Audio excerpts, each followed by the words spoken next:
بسم الله الرحمن الرحيم. السؤال الأخير بالحجم الدورانية، السؤال الرابع.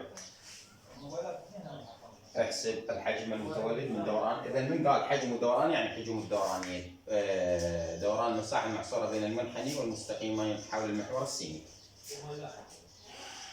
من قال لك حول المحور السيني يعني الحجم يساوي باي ومن A إلى B ومن A حول المحور السيني يعني دي اكس. يعني هنا شنو؟ واي تربيع. في تساوي باي ومن اي الى بي منطينا اياها من 0 الى 2. شوف اخوي، من 0 الى 2 الواي تربيع حيان قيمته تساوي اكس تكعيب.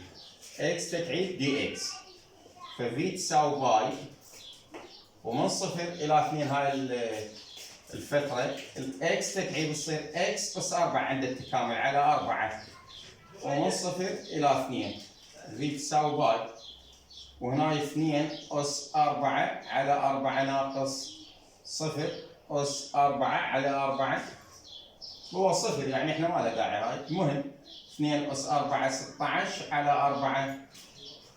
طبعا 16 على 4 هي 4 باي يونت تكعيب